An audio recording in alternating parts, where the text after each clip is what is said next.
कार्तिक महात्मा नैमिषारण्य तीर्थ में सूत जी ने 88,000 सनकादिऋषियों से कहा, अब मैं आपको कार्तिक मास की कथा विस्तार पूर्वक सुनाता हूँ, जिसका श्रवण करने से मनुष्य के सभी पाप नष्ट हो जाते हैं और अंत समय में मोक्ष की प्राप्ति होती है।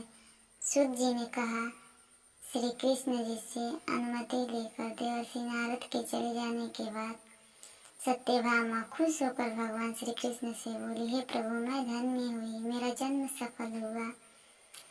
मुझ जैसी सुंदरी के जन्मदाता भी धन्य हैं, जो आपकी 16,000 रानियों के बीच में आपकी परम प्रिय पत्नी बनी। मैंने आपके साथ नारद जी को वह कल्प वृक्ष आदि पुरुष विधि पूर्वक दान में दिया, परंतु वही कल्प वृक्ष मेरे घर लहराया करता है। यह बात मृत्युलोक में किसी स्त्री को ज्ञात नहीं है। हे त्रिलोकीनाथ, मैं आपसे कुछ पूछने की इच्छुक हूँ। आप मुझे कृपा कर कार्तिक महात्म्य की कथा विस्तार पूर्वक सुनाइए, जिसको सुनकर मेरा हित हो और जिसके करने से कल्प पर्यंत भी आप मुझसे विमुख न हो। सूत जी आगे बोले, सत्यभामा के ऐसे वचन सुनकर श्री कृष्ण सत्यभामा को हाथ पकड़ा और अपने सेवकों के साथ रुकने के लिए कहकर विलास युक्त अपनी पत्नी को कल्प वृक्ष के नीचे ले गए। फिर बोले, हे प्रिय, 16,000 रानियों में से तुम मुझे प्राणों के समान प्यारी हो। तुम्हारे लिए मैंने इंद्र एवं देवताओं से विरोध किया था। हे कांते, जो बात तुमने मुझसे पूछी है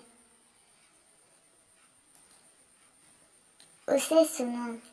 एक दिन मैंने श्री कृष्ण तुम्हारी सत्यभामा इच्छा पूर्ति के लिए गरुड़ पर सवार होकर इंद्रलोक जाकर कल्प वृक्ष मांगा। इंद्र द्वारा मना किए जाने पर इंद्र एवं गरुड़ में घोर संग्राम हुआ और गोलोक में भी गरुड़ जी गायों से युद्ध किया। गरुड़ की चोंच से उनके कान एवं पूंछ कटकर गिरने लगे, जिससे 3 वस्तुएं उत्पन्न हुई। इसमें उसे कान से तंबाकू, पूंछ से गोबे और रक्त से मेहंदी बनी। इन तीनों का प्रयोग करने वाले को मोक्ष नहीं मिलता।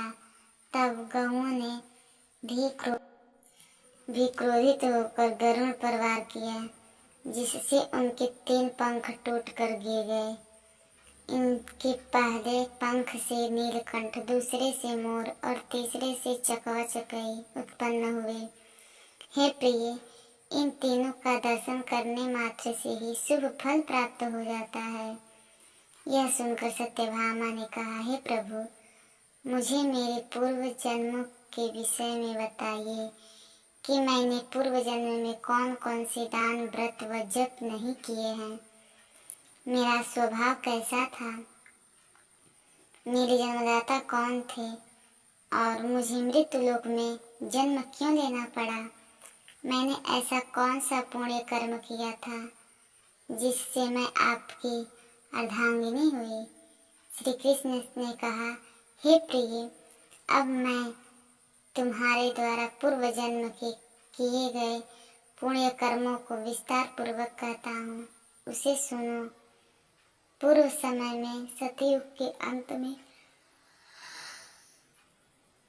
मायापुरी में अत्रि गोत्र में वेद वेदांत ज्ञाता देव शर्मा नामक एक ब्राह्मण निवास करता था। वह प्रतिदिन अतिथियों की सेवा, हवन और सूर्य भगवान का पूजन किया करता था। वह सूर्य के समान तेजस्वी था। वृद्धावस्था में उसे गुणवती नामक कन्या की प्राप्ति हुई। उस पुत्रहीन ब्राह्मण ने अपनी कन्या का विवाह अपने ही चंद्र नामक शिष्य के साथ कर दिया। वह चंद्र को अपने पुत्र के समान मानता था और चंद्र भी उसे अपने पिता की भांति सम्मान देता था। एक दिन वे दोनों कुश व समिधा लेने के लिए वन में गए। जब वे हिमालय की तलहटी में भ्रमण कर रहे थे तब उन्हें एक राक्षस आता हुआ दिखाई दिया।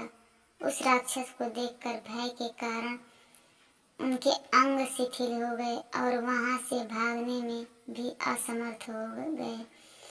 तब उस काल के समान राक्षस ने उन दोनों को मार डाला। चूंकि वे धर्मात्मा थे इसीलिए मेरे पार्षद उन्हें मेरे वैकुंठ धाम में मेरे पास ले आए। उन दोनों द्वारा आजीवन सूर्य भगवान की पूजा किए जाने के कारण मैं दोनों पर अति प्रसन्न हुआ। गणेश जी, शिव जी, सूर्य, इन सब की पूजा करने वाले मनुष्य को स्वर्ग की प्राप्ति होती है।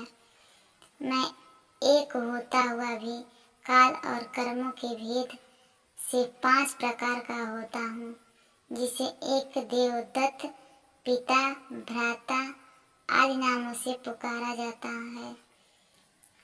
जब वे दोनों विमान पर आरूढ़ होकर सूर्य के समान तेजस्वी रूपवान चंदन की माला धारण किए हुए मेरे भवन में आए तो वे दिव्य भोगों को भोगने लगे।